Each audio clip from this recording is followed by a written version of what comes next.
través de esta pequeña explicación sería bueno que nos hiciéramos la pregunta: ¿soy salvo? Yo le hago la pregunta ahora: ¿usted es salvo? Veamos lo que dice la palabra del Señor, y esto se da en consecuencia del mensaje que ha predicado el apóstol Pedro. Le predicó a una gran multitud. En el capítulo 2, versículo 37, nos dice la palabra: y al oír esto, se compungieron de corazón y dijeron a Pedro y a los otros apóstoles: varones hermanos, ¿qué haremos? Y inmediatamente Pedro les dice: arrepentíos. Primera cosa que alguien debe tener para ser salvo es estar convencido de la verdad. Al oír la verdad, al tener el conocimiento de la verdad, dice la palabra que su corazón se compungió, el corazón de ellos. Dice que todos se compungieron de corazón. Sintieron arrepentimiento en el corazón. Es que para dar un cambio de vida, o para estar dispuesto a cambiar de vida, se necesita que suceda algo en el corazón. Y este es un efecto que produce la palabra. No puede haber un verdadero arrepentimiento sin que intervenga el Espíritu Santo a través de la palabra. El Espíritu Santo estaba con Pedro, el apóstol, y los apóstoles. Y al Pedro estar predicando este mensaje, lo ha predicado con tanta autoridad, con tanta gracia, con tanta unción, con tanta convicción, que los que oían a Pedro eran gente, algunos de ellos que lo conocían, otros sabían que Pedro no era un hombre letrado, que no era un hombre elocuente. Acordémonos que la Biblia dice que Pedro era un pescador, de ahí lo ha sacado el Señor. Él trabajaba con su padre en la pesca, ese era su oficio, a lo que él se dedicaba. Así que Pedro no era un hombre elocuente, un hombre letrado, no era un universitario como otros de los apóstoles, pero en la manera que él habla, ellos sienten la autoridad con la que habla, sienten a Dios cuando él está hablando, y mientras oyen la palabra, su corazón se compunge. Entonces, cuando ya le preguntan a Pedro, es porque están convencidos, porque le dice: ¿qué haremos? Es la pregunta que le hace: ¿qué haremos? Al oír esto, ¿cuál es el siguiente paso? ¿Qué debemos hacer para que Dios nos perdone? Puesto que Pedro los estaba responsabilizando de la muerte de Jesús, y no solamente él, creo que Jesús murió por todos, así que todos somos responsables de la muerte de Jesús. ¿Cómo quitar esta culpa? Aceptando el sacrificio de Cristo. Si se acepta el sacrificio de Cristo, acepto que Cristo murió por mí en la cruz del Calvario, que Él vino para salvarme, soy librado de esa responsabilidad, de esa culpa. Por lo contrario, si yo rechazo y menosprecio el sacrificio de Cristo, seré culpado de la muerte de Cristo. Ellos, ahora que sienten que son culpables, quieren que Dios los perdone. Así que están convencidos de dar el paso, lo que les diga que den. Ellos están convencidos. Así que esa es la primera, señal de que una persona muestra para ser salvo. Y la segunda es convertidos. Si estás convencido de que es la verdad, estás dispuesto a convertirte al Señor. ¿Qué es convertirse? Convertirse al Señor es dejar la vida que llevo, la vida de placer, de pecado, la vida de idolatría, lo que sea que esté haciendo. Me devuelvo de ese camino para seguir el camino del Señor. Acordémonos siempre que el camino del mal va de espaldas a Jesús. Cuando uno se vuelve del camino del mal para seguir a Jesús, viene para ir con Jesús. Entonces es convertirse. Si es un idólatra, deja la idolatría. Si es un alcohólico, deje el alcoholismo. Si está por el camino de la maldad, deje el camino de la maldad para seguir el camino del bien. Un cambio de vida. Claro, esto de convertirse que también le va a traer una transformación, porque hasta ahora el convencimiento es algo que uno decide. El convertirse es algo que también, una decisión que también tomamos. Pero la transformación viene a causa de las dos decisiones que hemos tomado. Esa no la producimos nosotros, esa la produce el Señor. Porque solo Dios puede transformar al ser humano, solo Dios lo puede cambiar. Nosotros tomamos la decisión de dejar el camino de la maldad, pero solo con el poder de Dios podemos alejarnos y no volver atrás al camino de la maldad. Para eso tiene que efectuarse el poder de Dios en nuestras vidas para transformarnos. Transformar el corazón, que siempre está inclinado hacia lo malo, para que ya no siga lo malo, sino que ahora se incline a las cosas de Dios. Así que ellos están dispuestos a convertirse al cristianismo. La mayoría de ellos, o todos ellos, pues eran judíos. Los judíos tenían su ley, tenían, digámoslo de esta forma, su religión, pero ahora se convierten a Jesucristo, se hacen discípulos del Señor Jesús. Ahora ellos serán instruidos, enseñados en una nueva doctrina, en una nueva enseñanza, que no es conforme a la ley, porque Cristo vino para cumplir la ley. De aquí en adelante, en el que comienza una nueva vida, ya no vivirá conforme a la ley, vivirá conforme al Espíritu de Dios, al Espíritu Santo que fue enviado para la iglesia, y será enseñado en la palabra de Dios, en los mandamientos de la palabra de Dios, en la doctrina, en la teología bíblica, la enseñanza, pues la enseñanza de la palabra de Dios. Así que ellos están dispuestos a convertirse y se convirtieron, porque dice la palabra del Señor que ellos fueron y se bautizaron.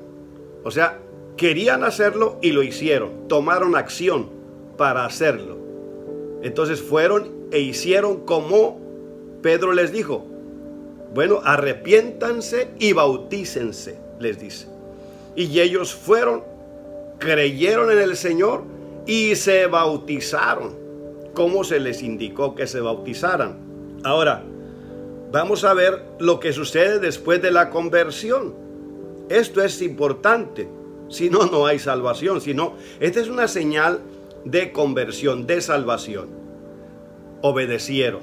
Dice la palabra del Señor que el apóstol Pablo, antes de ser apóstol, de igual manera, veamos lo que dice la palabra, a ver si podemos, mira, aquí lo tenemos, Hechos capítulo 9, Pablo, llamado Saulo, tiene un encuentro con el Señor. Jesús se le apareció a él en el camino y le dijo, ¿por qué me persigues? Y Pablo le dice, ¿quién eres, Señor? Y Jesús le dice, ¿quién es? Luego le dice en el versículo 6 del libro de los Hechos, capítulo 9, le dice, ¿qué quieres que haga? ¿Qué quieres que yo haga? Le dice Pablo al Señor. ¿Qué quieres que yo haga?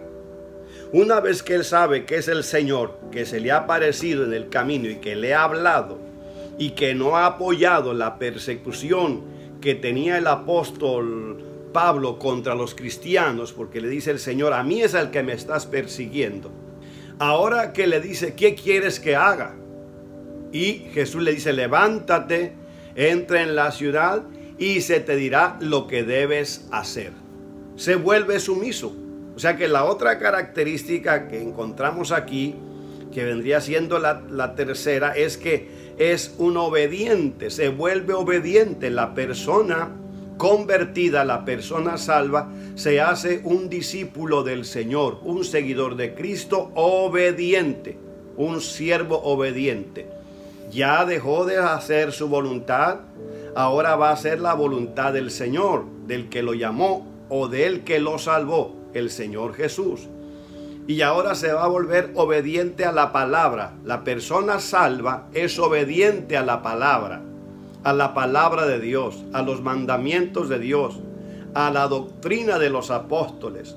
Se hace obediente, así como el apóstol le dice al Señor, ¿verdad? ¿Qué quieres que haga? Y el Señor le dice lo que quiere que haga y él hace lo que el Señor le dice. Esa es una señal de ser salvo. Se convierte en una persona obediente. Cuesta alguito, cuesta bastante, pero como ya es convertido, una persona convertida es alguien que ha nacido de nuevo, que ha sido transformado. Así que la obediencia no le costará tanto porque ya ha sido transformado por el poder de Dios. Y es más fácil a una persona que ya ha sido convertido el ser obediente. Por el contrario, le costará muchísimo, obedecerá por ahí de vez en cuando, tendrá ganas de obedecer, pero no tendrá la voluntad para obedecer. En cuarto lugar, encontramos que la persona que es salva se convierte en una persona firme en lo que ha creído, firme en sus convicciones, firme en sus creencias. Es decir, una persona salva no se vuelve atrás, está dispuesto para resistir lo que le venga, lo que le traiga el haber aceptado a Cristo como su Salvador personal. Así sean sufrimientos, críticas, persecuciones, pruebas de todo tipo, esa persona podrá resistir con firmeza todas estas burlas, todas estas críticas, esta persecución, pero también todo tipo de tentación o ataque de parte de Satanás, que es el primer enemigo de Cristo y del hombre y de los cristianos también.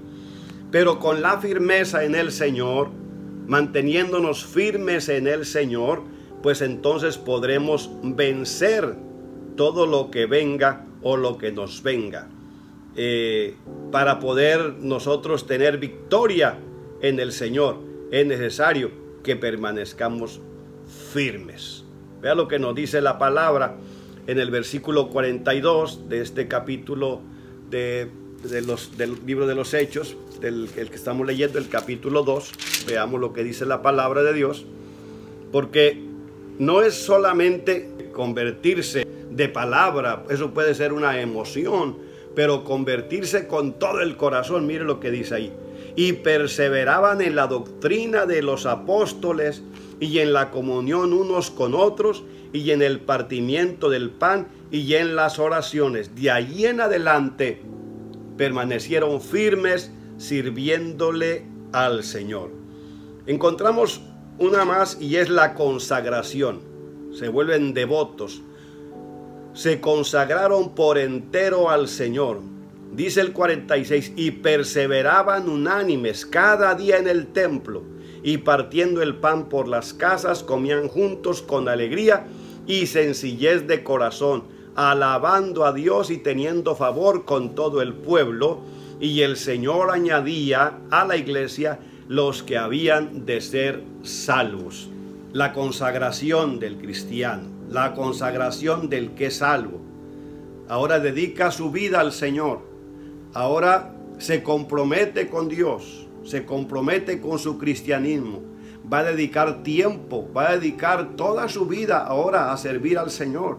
Sea que esté trabajando, sea que esté haciendo alguna actividad, sabe que su vida es del Señor y vivirá consagrado a Él, dedicado a Él, haciendo aquello que le agrada a Dios y ocupándose en su salvación. Eso se llama consagración, que ahora la persona se ocupa en las cosas de Dios.